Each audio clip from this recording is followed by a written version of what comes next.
வாயை வச்சுக்கிட்டு சும்மா இல்லாமல் ஒன்று பேச போய் அது தனக்கே வந்து ஒரு பேக் ஃபயராக முடிஞ்சு பிக் பாஸ் வந்து ஒரு பனிஷ்மெண்ட்டோட ஜெயிலுக்கு அனுப்பியிருக்காரு 2 பேரை. என்ன நடந்திருக்கு அப்படின்னு பார்த்தீங்கன்னா, கொஞ்ச நேரத்துக்கு முன்னாடி தான் அந்த வேர்ஸ்ட் பர்ஃபார்மரை தேர்வு செய்யக்கூடிய அந்த ஒரு டாஸ்க் நடந்து முடிஞ்சது. அப்போ பெஸ்ட் பர்ஃபார்மர் யாரும் கிடையாது, ஒன்லி வேர்ஸ்ட் மட்டும்தான். இதில் ஆப்வியஸாக நமக்கு தெரிஞ்ச ரிசல்ட் என்னென்னா சாண்ட்ரா பேர் வரும் அப்படிங்கிறது நமக்கு நல்லாவே தெரியும். ஏன்னா எல்லாரும் சாண்ட்ரா பேரை வரிசையாக அந்த 11 பேருமே சொல்லியிருப்பாங்க. ஏன் சாண்ட்ராவுடைய பேரை சொல்கிறாங்க? சாம்பார் ஸ்குவாட்னுடைய ஹெட்டு அவங்க தான்.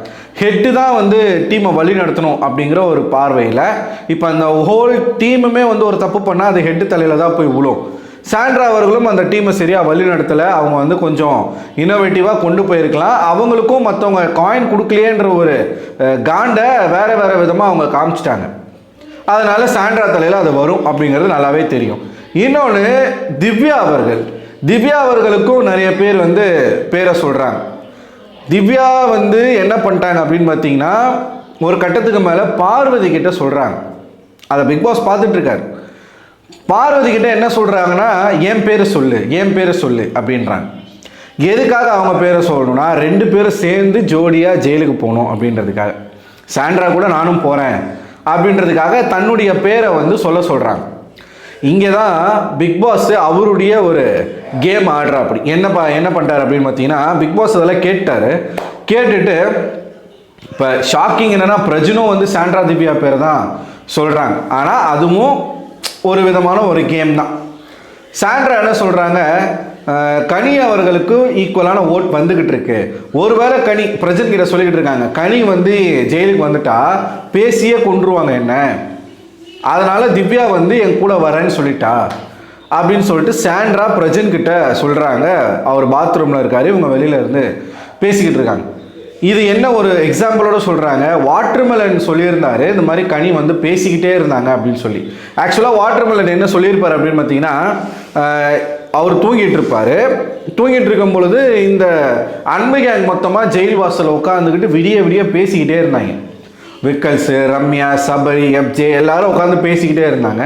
அதனால் அவர் சரியாக தூங்கலை அப்படின்ற மாதிரி சொல்லியிருப்பார். அவருடைய கொரட்டத்தொலை எப்படி மற்றவங்கள தூங்க விடலையோ, இவங்க பேசிக்கிட்டே இருக்கிறது அவங்களுக்கு டிஸ்டர்பன்ஸாக இருந்திருக்கு போல இருக்குது. கனி வந்து நான் பிக் பாஸ் கிட்ட பேசணும், நான் இவரோட ஜெயிலுக்கு போக மாட்டேன், எனக்கு வந்து ஒரு கான்ஃப்ளிக்ட் இருக்குது, அதை உங்ககிட்ட நான் அட்ரஸ் பண்ணணும் அப்படின்னு கனி வந்து கேட்டுகிட்டே இருப்பாங்க. பிக் பாஸ் கடைசி வரைக்கும் ஒத்துக்கலை.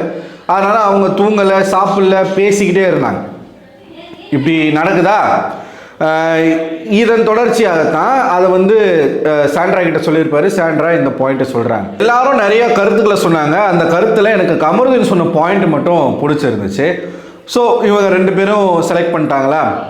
அப்போ பிக் பாஸ் வந்து என்ன பண்ணுறாரு, இவங்க பேசுகிறத கேட்டுட்டு பிக் பாஸ் ஒரு அனௌன்ஸ்மெண்ட்டை கொடுக்குறாரு.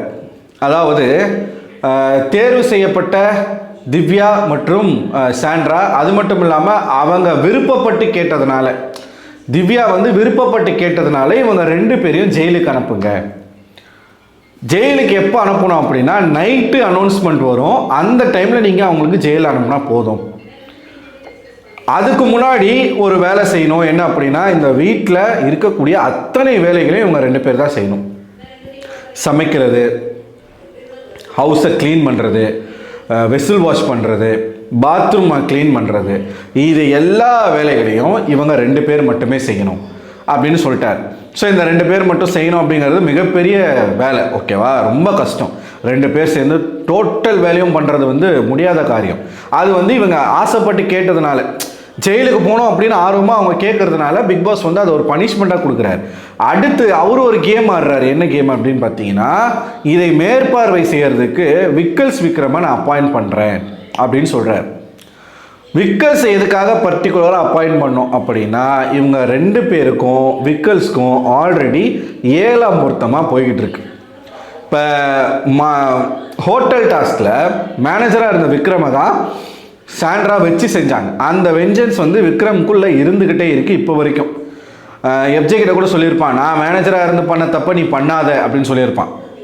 ஸோ அந்த ஒரு விஷயத்தை தீர்த்துக்கணும் அப்படிங்கிறது வந்து விக்கல்ஸுக்கு மனசுக்குள்ளே இருக்குது ஒன்று.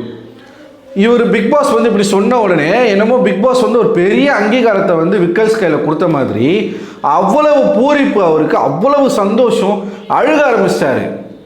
அவர் என்ன சொன்னார்னா, எப்படி நீங்கள் மாப் மாயாவிஸ் டீமை வழி நடத்தி அந்த டீமை ஜெயிக்க வச்சிங்களோ அதே மாதிரி இவங்களையும் எல்லா வேலையும் செய்ய வைங்க. அவர் கண்டென்ட்டுக்காக அதை பண்ணுறாரு. ரொம்ப இன்னைக்கு வந்து எதனா கொஞ்சம் காரசாரமாக போகணும் அப்படிங்கிறதுக்காக அதை பண்ணுறாரு. அது இவருக்கு புரியலை. பிக் பாஸ் வந்து தனக்கு பெரிய ஒரு அங்கீகாரத்தை கொடுத்துட்ட மாதிரி ஆனந்த கண்ணீர் விட்டுக்கிட்டு இருக்கா, அப்படி அழுதுகிட்டு.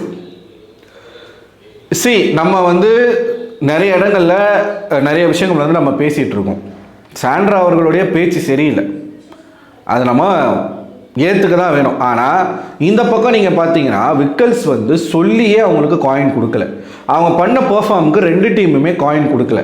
அந்த ஒரு காண்டில் தான் இவங்க என்ன பண்ணுறாங்க, வன்மத்தை கக்க ஆரம்பித்தாங்க. முதல்ல இவங்க மேலேயும் தப்பு இருக்குது, இவங்க மேலேயும் தப்பு இருக்குது. என்னதான் இருந்தாலும் பிக் பாஸ் கொடுத்த அந்த டாஸ்கின் படி செய்யணும் அப்படிங்கிறது இவங்க பண்ணியிருக்கணும். வீட்டுக்குள்ளே பூண்டை உரிச்சு போட்டதுக்கு ஒரு ரீசன் வந்து அவங்க கொடுக்குற ரீசன், இவங்க வேலையே செய்யாமல் வெறும் ஃபன் மட்டுமே பண்ணிக்கிட்டு இருக்காங்கன்னு இவங்க சொல்கிறாங்க. லிட்டரலாக பார்த்தா அது உண்மைதான். அவங்க வந்து நிறைய ஃபன் பண்ணாங்க, நிறைய என்டர்டெயின்மெண்ட் பண்ணாங்க, நிறைய ஆக்ட் பண்ணாங்க, வேலை யாரும் செய்யலை. இப்போ வரைக்கும் அந்த பூண்டு தோல் அப்படி தான் இருக்குது. இப்போ டாஸ்க் முடிஞ்சதும் ஒன்று எல்லாரும் சேர்ந்து பெருக்கி இருக்கலாம். அதாவது வன்மம் அப்படிங்கிறது ஒவ்வொருத்தருக்குள்ளேயும் இருக்குதுங்க, யாருக்குள்ளேயும் வன்மம் இல்லாமலாம் இல்லை. எல்லாரும் சேர்ந்து அந்த பூண்டு தோலை பெருக்கி இருக்கலாம். இல்லை அந்த வீட்டினுடைய கிளீனிங் டீம் இருக்கு இல்லையா, அஃபிஷியல் கிளீனிங் டீம் இந்த வாரத்துக்கு, அவங்க அதை பண்ணியிருக்கலாம். இல்லை விக்கல்ஸ் டீமே அதை பண்ணியிருக்கலாம். ஓகே நம்ம எடுத்துருவோம் அப்படின்னு அவர் பண்ணியிருக்கலாம். அவரும் பண்ணலை. விக்கல்ஸ் வந்து ஒரு சேஞ்ச் ஓவர் பண்ணுறேன், இத்தனை நாளாக நான் வந்து சேஃப் கேம் ஆடிட்டு இருந்தேன், இனிமேல் நான் வந்து வெஞ்சன்ஸ் கேம் தான் ஆடுவேன். அதுவும் நீங்கள் பார்த்தீங்கன்னா அழுதுகிட்டு விக்கல்ஸ் எந்திரிச்சு வரும்போது என்ன தெரியுமா சொல்லிட்டு வராரு, எங்கப்பா அந்த 2 பேர், இனிமேல் பாரு. நான் அவர் வர்றதே அந்த 2 பேர் எங்கே, நான் என்ன பண்ணுறேன் பாரு, வச்சு சேரம் பாருன்ற மோடில் தான் வராரு. உள்ளே வந்துட்டு நீங்கள் செகண்ட் ப்ரோமோ பார்த்தீங்கன்னா திவ்யாவுக்கும் விக்கல்ஸுக்கும் ஒரு கான்வர்சேஷன் போகும். நான் குளிச்சுட்டு வரேன் அப்படின்னு சொல்லிட்டு அவங்க போவாங்க. விக்கல்ஸ் என்ன பண்ணுறாரு தெரியுமா, ஃபஸ்ட்டு ஒரு வேலையை கொடுக்குறாரு, சமைக்க சொல்கிறாரு. அவங்க வந்து வெண்டைக்காய் கட் பண்ணிகிட்டு இருக்காங்க. வெண்டைக்காய் கட் பண்ணுறவங்க கிட்ட போயிட்டு அவங்க ஸ்லோவாக செய்கிறாங்கன்னு இவர் சொல்கிறாரு. நீங்கள் எதிர்பார்க்குற மாதிரி ஸ்பீடாக ஒருத்தவங்களால செய்ய முடியுமா? உங்களை வந்து நீங்கள் வந்து மேற்பார்வையாளர் தான். அவர் என்ன நினச்சிட்டாரு, இந்த வீட்டினுடைய அடுத்த தலை இவங்க 2 பேருக்கும் நம்ம தான் ஜட்ஜி, அந்த ரேஞ்சுக்கெலாம் பேச ஆரம்பிச்சிட்டார். அது அடுத்த வீடியோவில் நான் கிளியராக சொல்கிறேன். பிரஜின் போட்டு பொழந்து விட்டார், அதெல்லாம் நான் வந்து சொல்கிறேன். யார் மேலே சரி இருந்தாலும் நியாயம் இருந்தாலும் நம்ம பேசணும்ல. ஸோ அவங்க திவ்யா கிட்ட போய் சாண்ட்ரா வந்து குளிக்க போகிறேன்னு சொல்லிட்டு போயிட்டாங்க. திவ்யா வெண்டைக்காய் கட் பண்ணிக்கிட்டு இருக்காங்க. கட் பண்ணிக்கிட்டு இருக்கவங்ககிட்ட போய் நீங்கள் ஸ்லோவாக செய்கிறீங்க, அது அவங்கக்கிட்ட சொல்லலை. கட் பண்ணிகிட்டு இருக்கும்போதே இந்த பப்பாளி இருக்குது, முதல்ல இந்த பப்பாளியை வந்து எல்லாருக்கும் பிரித்து கொடுத்துருங்க அப்படின்றார். ஆல்ரெடி ஒரு வேலை செஞ்சிட்ருக்காங்க, மறுபடியும் இன்னொரு வேலையை கொடுக்குறாரு, பப்பாளியை நீங்கள் பிரித்து கொடுங்க. அவங்க என்ன பண்ணுறாங்கன்னா எண்றாங்க, எத்தனை பப்பாளி இருக்குதுன்னு சொல்லிட்டு எண்றாங்க. அதுக்கப்புறமா பிக் பாஸ் வந்து என்ன சொல்லிட்டாருன்னா, எல்லோரும் கார்டன் ஏரியாவுக்கு போங்க அப்படின்னு சொல்லிட்டார். சொன்ன உடனே அவங்க வச்சுட்டு வந்துட்டாங்க, அப்படியே வெளியில் போயிட்டாங்க அவங்க. ஸோ இவர் அந்த பப்பாளியை கொண்டு போயிட்டு சபரிக்கிட்ட கொடுத்துட்டு என்ன சொல்கிறாருன்னா, அவங்க ஸ்லோவாக செய்கிறாங்க, ஸ்லோவாக எண்ணுறாங்க, ஸ்லோவாக கட் பண்ணுறாங்க, அதனால் நீ செய்யின்னு சொல்லிட்டு இவர் சொல்கிறார். இது தேவையில்லாத வேலை தானே. இப்போது உங்களை சூப்பர்வைஸ் பண்ண சொல்லியிருக்காங்க, அவங்க எல்லா வேலையும் செய்கிறாங்களா அப்படிங்கிறத சூப்பர்வைஸ் பண்ண சொல்லியிருக்காங்க. எதெல்லாம் செய்யலைன்னா நீங்கள் சொல்லலாம், இதை செஞ்சுருங்க, அதை பண்ணுங்கன்னு சொல்லலாம். அவர் என்ன பண்ணுறாருன்னா ஆர்டர் பண்ணுறார், இதை செய்யலைன்னா அப்புறம் இதை செஞ்சுட்டு இருக்கும்போது இதை செய். இது தேவையான வேலை தானே, இது வந்து இப்படி பண்ணால் ஒரு ஃபைட் வரதானே செய்யும். ஸோ விக்கல்ஸ் வந்து அவர் ஒரு பக்கம் அவருடைய வன்மத்தை தீர்த்துக்க பார்க்குறாரு.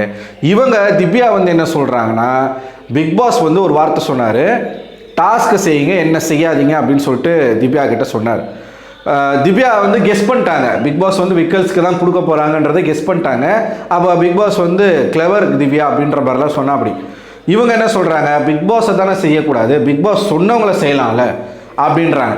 இப்போ சாண்ட்ரா திவ்யாவும் விக்கல்ஸை செய்யணும்னு நினைக்கிறாங்க, விக்கல்ஸ் இவங்க 2 பேரும் செய்யணும்னு நினைக்கிறாரு.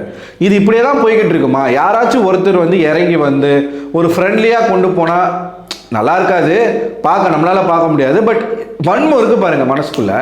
ஸோ அதுதான் 2வது ப்ரோமோவில் நடந்திருக்கு. அதுக்கப்புறம் ஒரு சம்பவம் நடந்துச்சு, அதை வந்து நான் அடுத்த வீடியோவில் சொல்கிறேன். ஸோ இந்த வீடியோ பற்றின உங்களோட கருத்துக்களை மறக்காமல் கமெண்ட் பாக்ஸில் கமெண்ட் பண்ணுங்கள். அடுத்த ஒரு வீடியோவில் உங்களை சந்திக்கிறேன். அதுவரை உங்களிடமிருந்து விடைபெறுவது நான் அரவிந்தன்.